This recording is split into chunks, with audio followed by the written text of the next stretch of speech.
હમણાં ઇન્ટરનેટ ઉપર એક વાત બહુ ચર્ચાઈ રહી છે કે સમુદ્રના ઊંડે રહેતી માછલીઓ ડૂમ્સડે ફિશ એટલે કે ઓર ફિશ, એંગ્લર ફિશ જેને કાળા રાક્ષસ તરીકે ઓળખાય છે એ બહાર આવવા માંડી છે.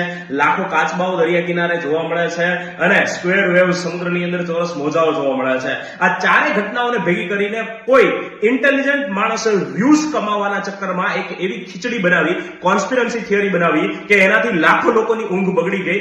એ તો એના મિશનમાં સફળ થયો. એને જે વ્યૂઝ સબસ્ક્રાઇબર્સ જોતા હતા એ મળી ગયા હશે, પરંતુ સાચી વાત શું છે એ હજી કોઈ જ નથી જાણતું. તો સૌથી પહેલા પ્રૂફની વાત કરીએ આપણે. એંગ્લર ફિશ કે સમુદ્રની અંદર હજારો મીટર નીચે રહે છે, એ ક્યાં બહાર આવી? તો એ બહાર આવી છે આના કેનેરી ટાપુ ઉપર. ક્યારે આવી? તો 26 જાન્યુઆરી આપણા પ્રજાસત્તાક દિવસે. અને આજે તારીખ થઈ છે 27 ફેબ્રુઆરી, એટલે કે જે આ જોવા મળી છે એને 1 મહિનો થઈ ગયો છે. 1 મહિનામાં તમે કઈ સાંભળ્યું કે ક્યાંય કોઈ સુનામી આવ્યો કે નહીં? બીજું, ડૂમ્સડે તરીકે ઓળખાતી ઓર ફિશ. આ ઓર ફિશ જે છે એ ક્યાં જોવા મળી? તો એ જોવા મળી છે મેક્સિકોની અંદર બાજા કેલિફોર્નિયા નામના પ્રાંતમાં, જ્યાંથી અમેરિકાનું કેલિફોર્નિયા માત્ર 200 કિલોમીટર દૂર છે. અને આ ક્ષેત્રની અંદર, આ દરિયાઈ ક્ષેત્રની અંદર 1901 થી આજ સુધી 125 વર્ષમાં આ ફિશ જે છે એ 20 વખત દેખાય છે.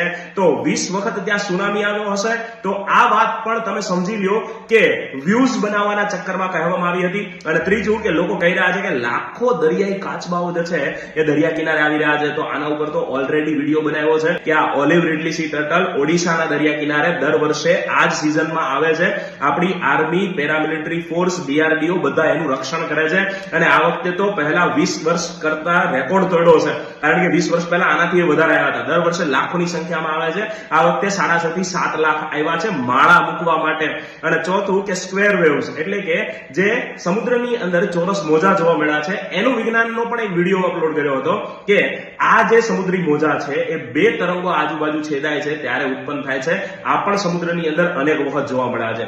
પરંતુ એક વાત ફાઇનલ થઈ ગઈ છે કે ઇન્સ્ટાગ્રામની અંદર ડોપામાઇન લેવલ, આપણી અંદર એક અંતઃસ્ત્રાવ હોય છે કે જે આપણે પ્રેમમાં પડીએ, ક્રોધ થાય કે એવી કોઈ વસ્તુ આવે ત્યારે જે ઉછળે છે, તો ઇન્સ્ટાગ્રામની અંદર આ ડોપામાઇનનું લેવલ છે ને આવી વાતોથી જ ઊંચું આવે છે. જ્ઞાનની વાતોથી કે સમજણની વાતોથી નથી આવતું. એટલે અહીંના કન્ટેન્ટ ક્રિએટર પણ આવું જ બધું બનાવે છે લોકોને ઉલ્લુ બનાવવા માટે. તો મોકલી દો એવા મિત્રોને કે જે ઇન્સ્ટાગ્રામ ઉપર હજી આવી જ રીતે ઉલ્લુ બને છે અને રાતોની ઊંઘ બગાડીને બેઠા છે.